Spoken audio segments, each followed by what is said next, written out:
You don't want to do what I did, waiting for years and years to begin executing your dream life because of fear, because of guilt, because of change. No, because you're smarter than I was. These are seemingly catastrophic emotions that are actually quite trivial, but if you continue to use them as an excuse for why you can't leave your comfort zone, then you're going to be stuck in this exact position 1 year from now. Still praying for change, but running from it. Still begging for success, but fearing it, and hoping for freedom, but being scared of it. So, how do you make changes when change is terrifying? I got you. Here's my 3-part framework. Tagore wrote this: freedom is all I want, but to hope for it, I feel ashamed. Because it is not a question of hope, it is a question of taking a risk. This video is going to be a complete breakdown of how you're going to go from afraid of being seen and leaving your comfort zone to confidence, ease, and excitement in the entire experience. You can finally start living your Pinterest board life. Because let's be honest, I can make you an entire step-by-step plan, but being scared to execute it will make it useless. So it is my duty to help you through this very real fear and exit your self-sabotage era. A man, a great man, a fighter for freedom, was traveling into the mountains. He stayed in a caravanserai for the night. He was amazed that in the caravanserai there was a beautiful parrot in a golden cage, continuously repeating, "Freedom, freedom." And the sarai was in such a place that when the parrot repeats the word freedom, it goes on echoing in the valley. The man thought, "I've seen many parrots, and I have thought that they must be desiring to be free from those cages. But I have never seen such a parrot whose whole day, from morning to the evening, is spent in asking for freedom." In the middle of the night, he got up and opened the door of the cage. The owner was fast asleep, and he said to the parrot, "Now get out." But he was very surprised that the parrot was clinging to the bars of the cage. He told him again and again, "Have you forgotten about freedom? Just get out. The door is open, and the owner is fast asleep. Nobody will ever know. You just fly into the sky. The whole sky is yours." But the parrot was clinging so deeply, so hard, that the man said, "What is the matter? Are you mad?" He tried to take the parrot out with his own hands, but the parrot started hitting him, and at the same time started shouting, "Freedom, freedom." The man was also so stubborn. He pulled the parrot out and threw him into the sky, and in the morning, as the man was becoming awake, he heard the parrot shouting, "Freedom, freedom." He thought perhaps the parrot must be sitting on a tree or on a rock, but when he came out, the parrot was still sitting in the cage. The door was open. I share that story as the theme of today's video. Wanting freedom and change, but clinging so hard onto your comfort zone for safety, but also spending your days, hours, and minutes daydreaming of a different life, a different you, giving into fear. Step number 1, understand. Why do we have crippling fear and anxiety when it comes to being seen? Let's run it back to the prehistoric days because I want to illuminate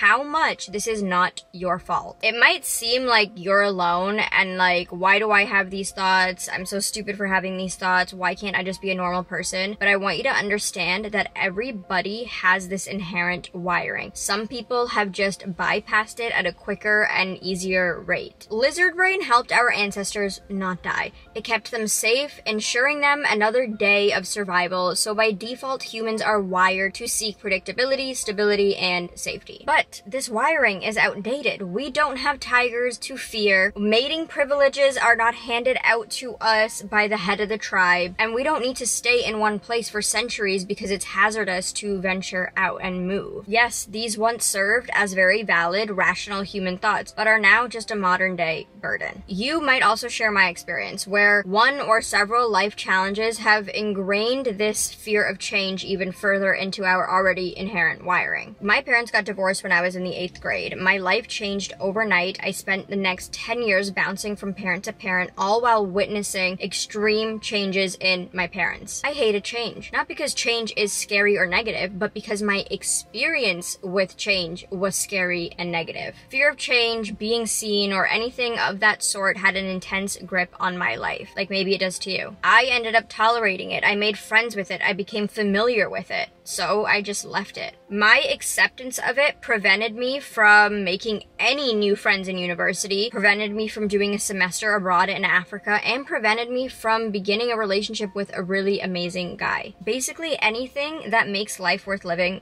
I ran from. So I put an end to it. And if I was able to escape a 20-year run with hating change, fearing the outside world, and living with only safety in mind, then you can too, and that is my guarantee. Taking me to step number 2, identify. There's a root cause, and it's not just your prehistoric wiring, so let's figure it out. I pulled 3 very common reasons as to why we might fear being seen or fear change, and when I say common, I mean very personal. These were the reasons I played it small and avoided change for several years. Number 1, haters. Now, I put friends and family in this section because unfortunately, your friends and family can be some of your worst haters. This causes an intense fear of being seen, an intense fear of change, because you're afraid of how they will react to it. This is the mantra that helped me get through this. That is not a me problem. That is a them problem. You just have to simply not care, and I know it's easier said than done, but it goes back to the abundance mindset I mentioned in this video. If not these friends, then the real friends that you will meet inevitably once you start embodying change and start embodying the real you. You will never be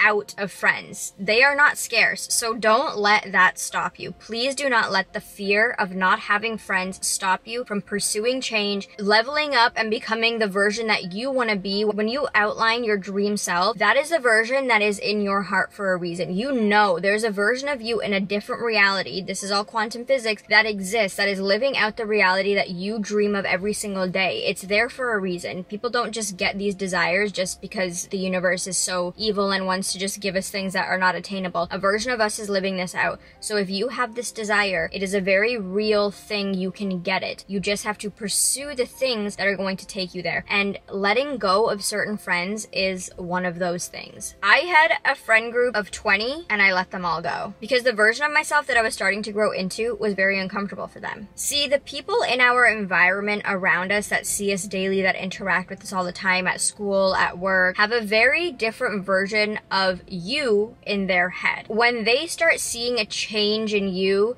it starts to threaten the version of you that is in their head that makes them feel safe and confident about themselves in their world. When it comes to family, it's not as easy as just let them go. Maybe your family is really toxic and you might need to consider an alternative plan, but 9 times out of 10, most families are not textbook toxic. Unfortunately, the word toxic has become a mainstream buzzword in the West, where most families are not actually toxic. They might be of a certain ethnic background like mine, where it's a cultural tendency to be overly critical, overly judgmental, lack self-awareness, be overbearing, and give unsolicited opinions. I need you to evolve anyway. I learned that if your family really loves you, if this person really loves you, whatever version you present to them, it might first feel uncomfortable to them, but because of their love for you, their genuine love for you, and their genuine intentions for your life, they will adjust and adapt because you are holding so strongly onto that version. You are presenting that version of yourself to them with conviction. It might take an adjustment period, it might bring out their own insecurities, or it might even cause some resentment toward you because you're taking action on your life and you are doing something about becoming the best version of yourself. But you continue to say the mantra I told you, it's not a me problem, it's a them problem. It is not your responsibility to manage the emotions of your friends and your family. You don't want friends who make you feel like you have to dim your presence, your light, just so they feel comfortable. I once had a friend that told me, I will continue to be friends with you if you don't make me feel like your sidekick anymore. That was a her problem, not a me problem. It's her issue that she feels like that in my presence. When you're being your authentic self, when you have that magnetism and you're working on becoming the best version of yourself, you are automatically going to get attention. It is a byproduct of working on yourself. Sometimes friends cannot handle that. It brings out their own insecurities. But remember, that is not a permission slip that they're giving to you to say, tone it down a little bit, dim your light a little bit, I'm feeling a little bit insecure and I'd just like you to take it down a bit.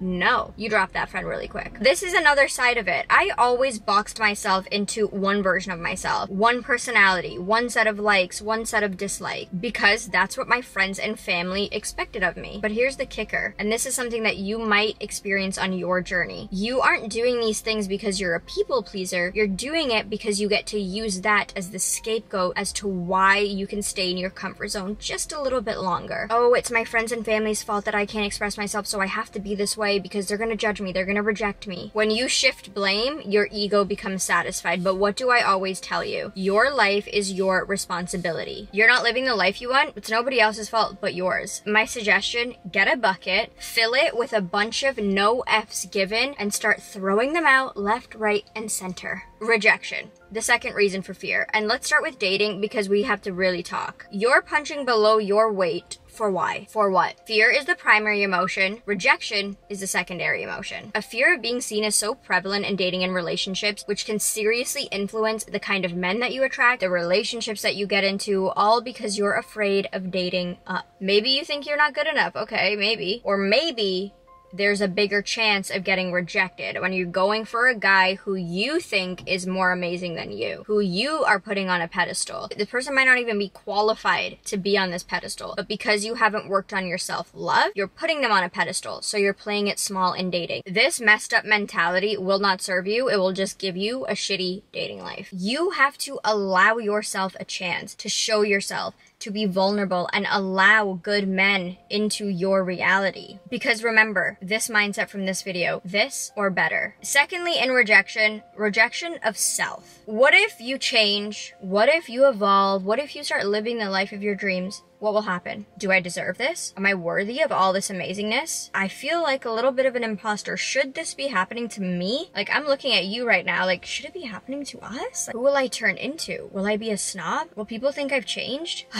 Okay, get over it. We can't predict that. As long as you're a good human right now, you will be a good human when the amazingness, the thrivingness, all the juiciness comes into your life. They say that money isn't inherently evil. It's actually very neutral. It's the person that makes it good or bad. If you at your core are a good person, when money comes into your life, it'll just exacerbate that already good character within you. If you're an asshole, it will magnify that. If you're not, then you have nothing to worry about. You deserve to be this version of yourself. You deserve to share your voice, to be seen. You deserve all of it. Don't reject that because of fear. All right, this is the big daddy. Attention. You want it, but you're scared of it. You're not alone. I dressed like this for years because I didn't want anybody noticing me, staring at me, or focusing on my existence. When you're scared of attention like I was, there comes an inability to hold a conversation. So you might be thinking right now, I'm shy, I'm awkward, I just can't talk to anybody, I'm not personable enough. No. You're just scared of their attention and their focus on you. You might be like me where you will rush conversations because you're afraid of people noticing your words and actually paying attention to what you're saying. So you'll rush through really quickly. No one really hears what you're saying. Nobody can really tell if you've made a mistake, and you're just like getting through it at lightning speed because you don't want anybody noticing you and actually hearing you. So what's the solution? Get comfortable with your appearance and bring value to your mouth. This is the confidence competence loop. When you are competent at something, like making a really good cup of tea, I love tea, you will do that with conviction, and you will actually offer up your services of making that cup of tea because you know that you kill that tea every single time. But now, if someone were to ask me, Vickita, can you make me a cup of coffee? I wouldn't be feeling very confident in that because I'm not competent at it. I'm awful at making coffee. I would probably stumble, or I would probably just hide altogether. So, building your competence will increase your confidence. You are most likely afraid of attention and scared of it because you feel like you don't have anything valuable to add. You might hate your body like I did, so you actively try to hide it. You might feel unintelligent or that you're not good at anything, so you clam up in conversation. You might feel so insecure about your teeth that you don't want to talk because you don't want to draw attention to this area of your mouth. I as well had experience with this. So those are just few of many that you can be experiencing. Those are all my personal experiences, so that's why I use them as an example. But I want you to sit here and explore some ideas. This is a list of ideas that you can explore as to why you might be feeling scared of attention. Now we know why and what causes a fear of being seen. Let's get on to the part where I help you fix it. Time to take action. Pursue the fear. This has to be a literal contract with yourself that no matter what, you are going to go toward the fear that you are feeling. No ifs, ands, or buts. No, oh, maybe tomorrow. No, oh, I'm feeling a little bit sick today. No ifs, ands, or buts.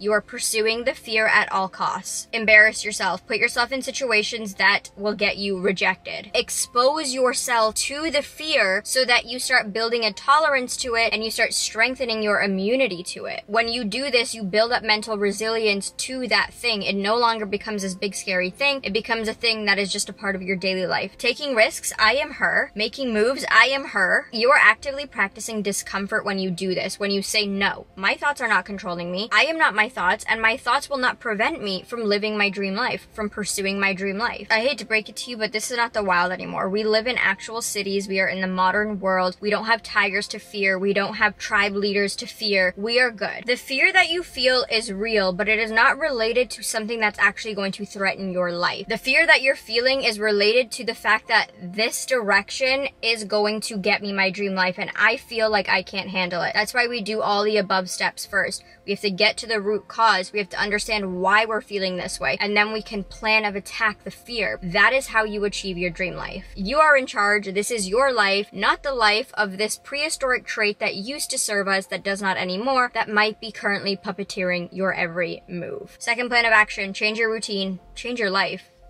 I know, mind-blowing. When I was depressed, watching YouTube for hours on end, I was gathering all this information. Next day, get back in bed, watch more YouTube videos, gather more information, day after day after day. Until one day I realized I've got all this information, but my life hasn't changed yet. Oh wait, I have to actually apply the information. I've got to actually do something different other than waking up, eating, and then laying in bed feeling sorry for myself, gathering all this information I'm not going to actually use. Yes, we all have this lizard brain, this inherent wiring, but no one is giving you an update for your brain wiring. There's no software update. The only thing that we can do to bypass our prehistoric wiring is to update our hardware, be the software updater ourselves so that we can process things more efficiently and more favorably. So the goal isn't to make drastic changes overnight that make you feel anxious and like, oh my god, I can't keep up with this, and make you feel super uncomfortable. The goal is to make small steps every day that compound, that slowly ease you into this process. So you might be thinking, okay, now I'm getting over my fear of being seen and change. Where should I actually start my level up journey? Watch this video next.